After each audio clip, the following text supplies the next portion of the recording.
So today we have Amitabh Kant sir, with whom we'll discuss about education and policy scenario in the country. Welcome sir. Sir, first of all, we would like to understand from you, we have seen rapid growth of education institution in the country, while employability remains a concern. So what needs to be done through national education policy to bridge this gap between skill and degree? It's a very important question, one which brings out the significance and importance of the new education policy. And what the policy says is that we need to reorient our curriculum for skills, and we need to reorient and restructure the course content for the work that we have to do in today's world. And therefore, if you look at the world around us, it's radically transforming. There's new technology, there's artificial intelligence, there's robots, there's drones, there's a world of young startups who are disrupting the world. They require jobs of data scientists, machine learners, they require analysts. There's a shortage of those jobs. There's no skilled manpower available. Whereas we are teaching the traditional engineering courses, we are teaching traditional science courses. People who are studying them and are not finding employment in the market, and these people then have to go do a reorientation course, which is a 6 months or a 1 year course. And therefore my view is that higher learning institutions have to reorient and restructure their curriculum for the requirement of today. It has to be more based on data, more based on machine learning, more based on artificial intelligence. We need courses for electric vehicles, we need courses for robots, we need courses for drones, we need courses for green hydrogen. These are new areas of disruption. If India is to technologically leapfrog, then you need a lot of trained manpower. And these trained manpower should enable India to move forward. Sir, you have often spoken about entrepreneurship and innovation also.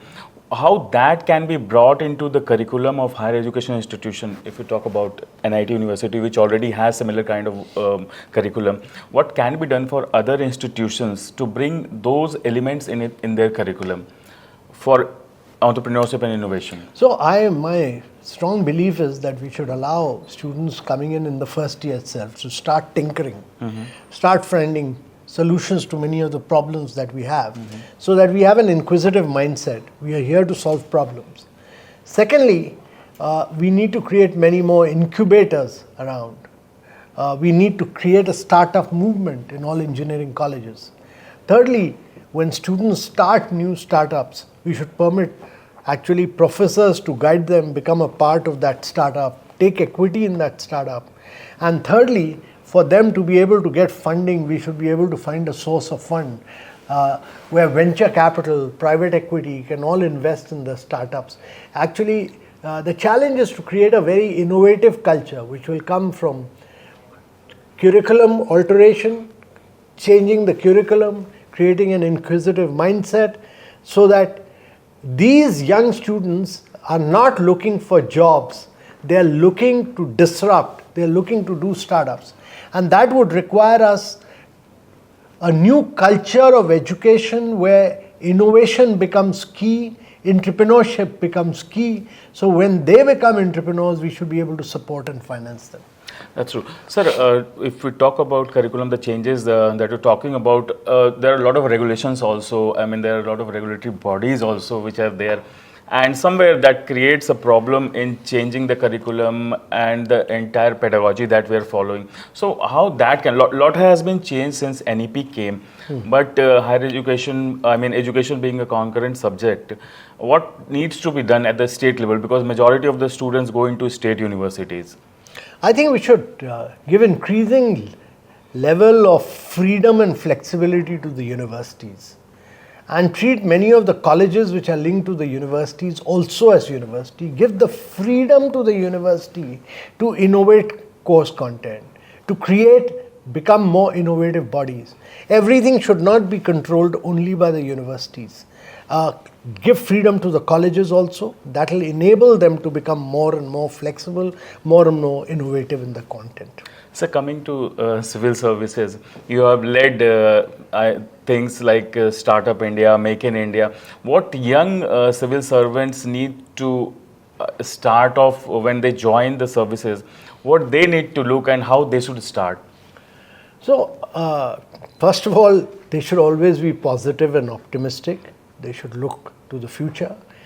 But third thing, which was not possible during my time, today it is possible to use the power of data.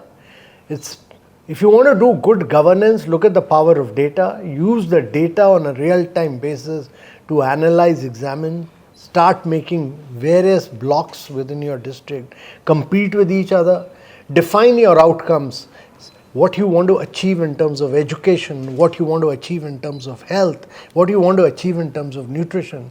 Define those outcomes for your wherever you are, whether you are in the subdivision or district. Work towards that.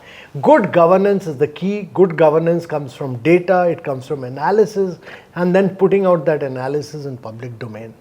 Sir, coming to education, a lot of foreign universities are now coming to India. So, is it a threat to private universities, or it's a good thing? It will provide a competition and they'll also increase their level? No, it's a good thing that instead of our students going abroad, we send out a lot of our students abroad.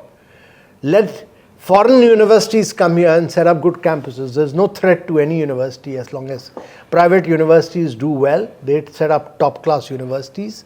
They will do very well. And our objective should be to create great competition and the best.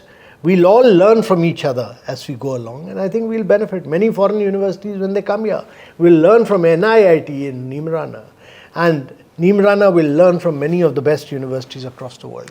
So last thing that I would like to understand, what advice you would give to young Indians entering the workforce today in terms of mindset and adaptability? I would only suggest that do relentless hard work, do hard work. All these countries, Japan, China, Korea, were all made by hard work. Secondly, whatever you do, use technology. Technology will distinguish you from others. Technology will enable you to grow and progress. And thirdly, always look at finding a solution to several problems.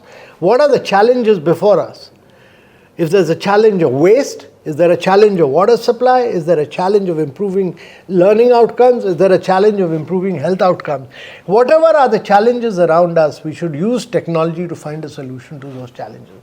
Many of these challenges could not be solved quickly and fast earlier, but today, using data, using artificial intelligence, is possible to find a quick solution. Thank you very much, sir. Thank you for your time. Thank you.